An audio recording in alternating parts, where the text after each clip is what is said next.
Hello everyone. I think some of you I know, most of you, this is the first introduction. So uh, I think given the limited time, I'll get into the topic straight away. This is the set of questions that was shared to say uh, what was the attempt of these 45 minutes to answer disharmony, what is trauma. So it was built around somatic experiencing and practices.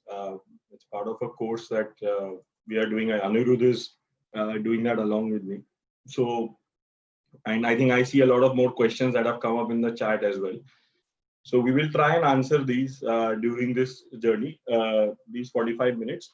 But before that, as we get into it, I think some basic understanding of how our even modern science now has started understanding our this region, I will call it, because it's not really the brain or anything, but we'll call it the head region. How that functions, because it's a very complex subject. We've been, while modern science, Western medicine has been dissecting our body left, right, and center to understand each aspects.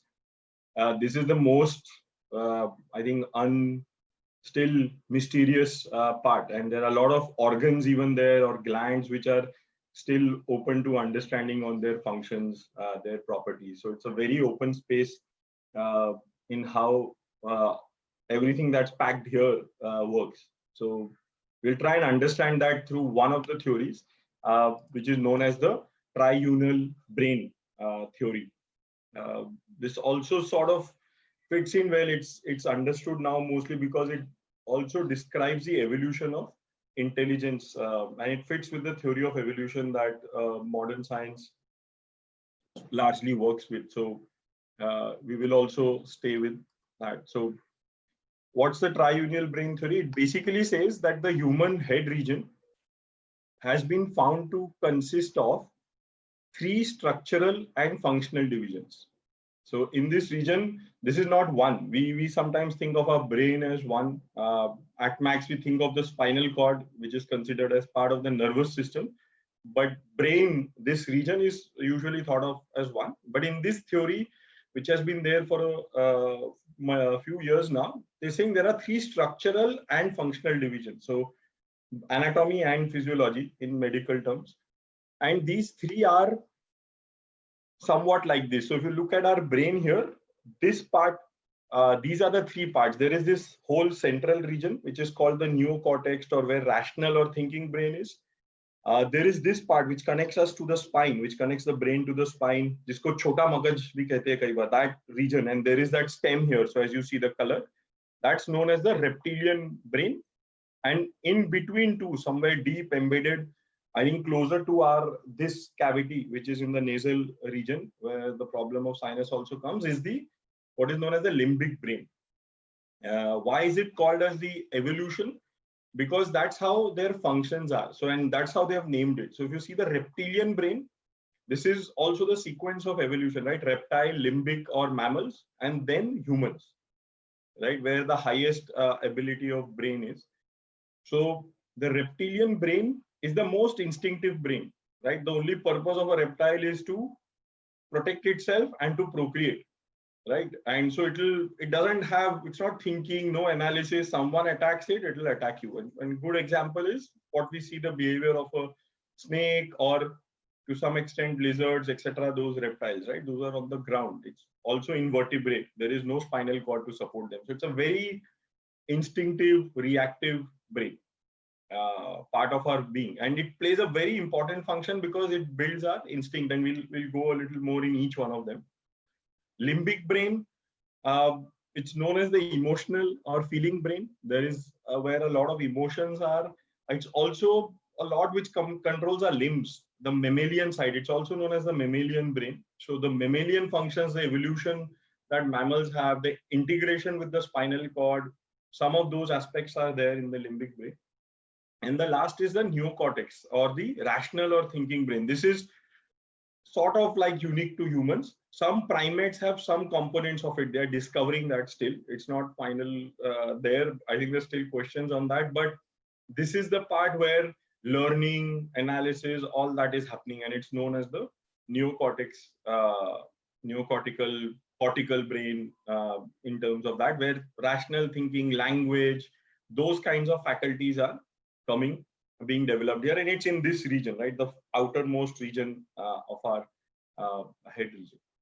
So these are the three components of our brain, both structurally and functionally. We'll go a little deeper in each one of them. And what we have found through the yogic system, that there is a mapping, that these three divisions map to 4 koshas of the yogic system, from Annamaya to the Vijnanamaya in some extent. In fact, my hypothesis right now is that neocortex is not one. It's just that it's not been fully understood. There are in fact 2 components there, and once we split the neocortex, it will map more cleanly to the 4 koshas. But there is, I think, still understanding of the functionality of how they interact. So I think for simplicity, we'll just keep that they map to the 4 koshas of our yogic system that you all have been also learning about. So going a little deeper in each one of them now. So reptilian brain. So what is the reptilian brain? As I said, its primary function is safety, right? And it deploys tools, instinctive tools like fight, flight, freeze, right? Which means if we see, if there is a threat perceived, it will activate. It will start the electricity, the nervous currents, and the chemistry required to deal with that situation, either as a fight response, a flight or a running away response, or a freeze response. All of these are meant for our own safety, to protect us, to protect our protect this body which is there. And that's the essential role of the reptilian brain, and it needs safety. That is the most, or rather the only need of this side. It primarily maps to Annamaya, extending a little to Pranamaya, because it does control some functions. So there is a Pranamaya element. And this creates a strong identity with the body, with our physical body. This is the brain where that essentially comes.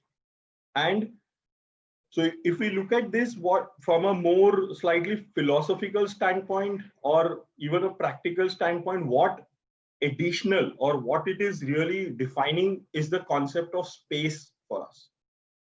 Space as in the physical space. This is what identifies. So all space that we see is related to our body, is related with our reptilian brain. So it defines the boundary condition. This is what says, in a physical space sense, what is I and what is not I, right? My hands, what is safe and what is not safe. Touching this fire, how much distance is okay? How far can I stay from this fire? How do I assess my distance from, say, a threat like a snake, right? So this is what is creating boundary for us.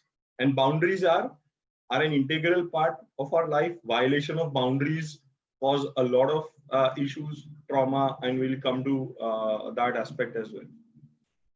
Along with that, because this holds the property of space, any change in this takes time. And any change in any direction, if moving from swasth to disease takes time. It doesn't happen overnight. Same way, moving from a disease state back to a swasth state will take time, because it's about changing space. And it follows the laws of causality. Causality being certain laws which are linked. That's what Newton's physics law or quantum, they basically talk of these laws, right? Action has a reaction, equal and opposite. If I push something with this much force, it will move this fast. So it follows those laws. It is constrained and it will follow those laws. That is the simple property of this reptilian brain. And it also enforces that on our being in some ways. And we have to respect that in the reptilian brain. So 3 things. Safety, it's looking for safety. It's primarily Annamaya, Kosh, creates the identity with the body. And it's about space. It's about distance. It's about the physical space that we see. The second is the limbic brain or the mammalian brain. So this is about movement. The first one was about safety. This is about movement, right? So once I'm safe where I am, there is an urge to move. This creates that urge for movement. And we're talking a lot about speed, and we'll see how that links here. But movement, key component. And how is this experienced? How do we know this? Through sensations in our body, the movement of our limbs. That's why it's limbic. Vital processes of the body, like even breathing, right? That's a sign of movement. There is movement in every cell of our body at every moment. So this is sort of moving that, and the experience of emotions. So emotions have a lot of charge in that. There's a lot of energy in that emotions, which result in movements and actions. It is essentially pranamay, but extends to manomay. The emotion component of manomay kosh is largely in this limbic brain. It has a lot of mammalian functions, one of them being connection, right? So that's when we start seeing, and we have pets who are mammals largely. There is a lot of connection there. And I think that property of connection becomes more visible through this limbic brain. The gift of this limbic brain in some ways, just like we had space, here it is time. So the limbic brain is where our internal clock is. It hence introduces the concept of memory of past, present, and future. That's why there is memory. Memory is about the past. So it creates that concept of time here.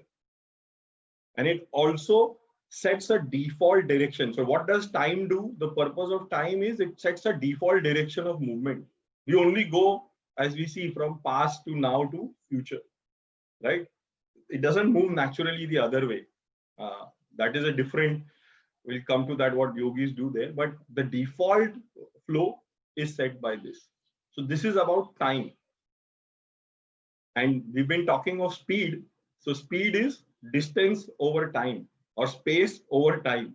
How fast do I traverse in time?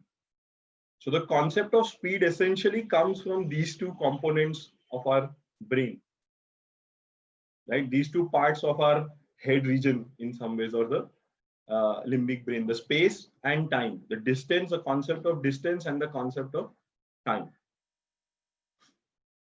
And these, when I'm saying these are our brains, it's, I think the corollary is this is in our control in some ways. If we start understanding, build this awareness, there is a lot we can do with these. The last one, which is the most, I think, highlighted, celebrated component for humans and sort of makes us unique from other beings, is the neocortex brain, right? So this is about learning. So this is where the evolution and our advantage, even physiologically, is on learning. The fact that we can learn and hence create these tools and tricks to master everything, right? So it's the fact that we can listen and understand this is coming from our neocortical brain itself, right? So thinking, analysis, logic structures, intuition, language, all. So there is so many of those. I've just mentioned a few. Is what this brain is essentially about, the neocortex of the cortical brain. This maps to our manomay kosh, thoughts, and extending to Vigyanmay. I mean, the Vigyanmay component of this is not understood very well by Western science or even accepted right now or being inquired into. But I think that's where our, at least the yogic system thinks a lot. Even physiologically, there is a connection with the Sahasrara Chakra. It is about human functions, and one of the key ones there is the need for understanding, right? The need for understanding, need for being understood, need for understanding what's happening, making sense of what is going on, analytically processing it, understanding it. That's what the function is. That's the default function of this. And what is its gift, right? We had space, time, and what this gives is causality, right? This is bringing in the notion of causality. And what is causality? Beside it is beliefs. It's laws, it's theories that we create to understand the world around us on what's happening. Primarily, we classify it as beneficial and not beneficial. So what supports me, what doesn't support me, good or bad, right and wrong, those notions are developed here, and they are all about what I should do and should not do, resulting in that, right? So what command is given to the other two brains to move ahead. Now, because of that, there are situations when there are conflicting beliefs that arise, right? So the conflicting beliefs, so something which was beneficial in one situation and something was beneficial in another situation. So beliefs got created. Now, when a situation arises where both of them, either or situations are coming up, right? One is proving to be beneficial, the other is not beneficial, right? So things like sugar is or activity is good is a belief, right? And we build with that belief. Now we are seeing as we are doing activity, sleep is not happening. So there's also a belief that good sleep is important. When we do excess activity, sleep starts getting deteriorated. That was one of the questions. So that now there's a conflict, right? So do I do activity or do I do sleep? Because both are, I thought, were good, both were beneficial. So the neocortical brain starts reaching this jam, right? This is the jam, and this is what is known in yogic as adhi, resulting in vyadhi, which is disease. So this is where the seed of disease starts, right? Because of these conflicting beliefs. The other important property of this brain is that it is not bound by space and time, unlike others, right? The reptilian brain is bound by space, time, and causality, all three. It has to follow the laws, it has to only do it in time. The mammalian brain is not bound by space. You can see connections, you experience connections beyond space, right? One connection happens when we touch something, but there is also connection which all of us, I think, at some point or the other have experienced, which is beyond that touch, right? So that is, so it is beyond space, but it is still limited by time and causality. The neocortical brain is not limited by space and time, which means it can change instantly. Like your belief can change just at the flip, like a flip of a switch, or even faster. But it can equally change back to the old belief. And that's where the challenge is of this brain is also. While it's that powerful that it's not bound by space and time, it can be anywhere. Sitting here, you can be in any part of the world, of the universe rather, or it can be in any time. You can think of the past, future, all of that can happen. You can move across time, across space. But equally, it can change the other way. So it does need the anchors of the other brains to hold itself, to stay where it is supposed to be. So if there is a way that you want to, if there's an intention that you want to achieve, you need the support of the other two brains. So it's very potent, the neocortical brain, but it also needs support of the others to make it really stay in its own place. That's the challenge with this. And I think a lot of questions were also around that. How do we do this? It's just making sure we can stay there. And that's where we use the support of the others. So this is the theory. Obviously, the question comes now, what do we do, or how do we master these, right? What do we do? And I'm keeping it simple as much as I could. So how to master this? And I think the simple philosophy or simple paradigm is embrace them fully. Embrace each one of them fully, not one. Embrace all the three, like just whatever they stand for, embrace that fully.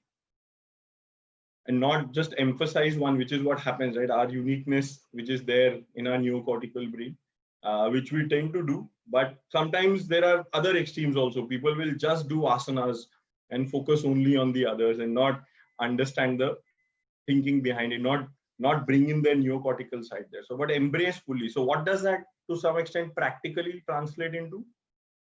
In case of the reptilian brain, it was about space, right? So embracing it fully means living in the here.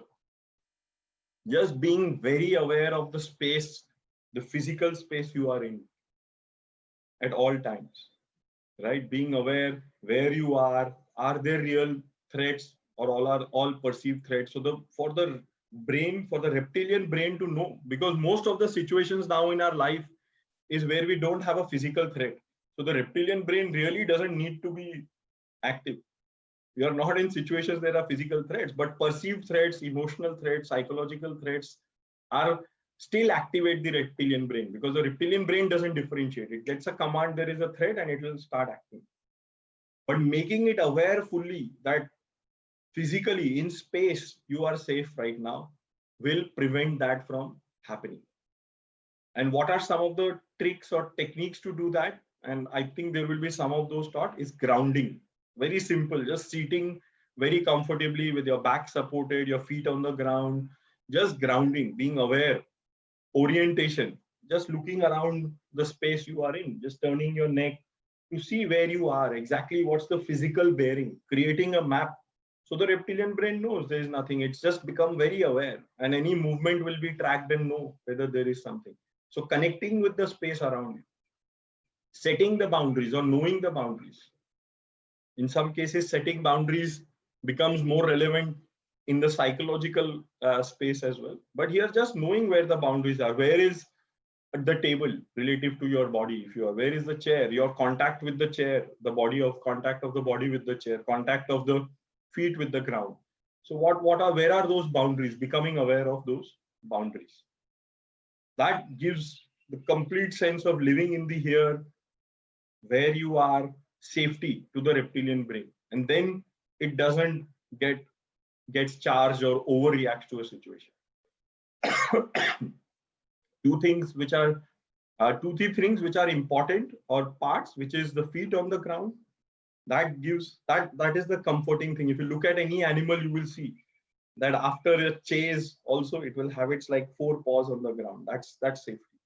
Like being in contact with the support system, your spine being supported. That's unique to us because we became vertical instead of horizontal. So besides our 2 feet, we have to get our spine also supported.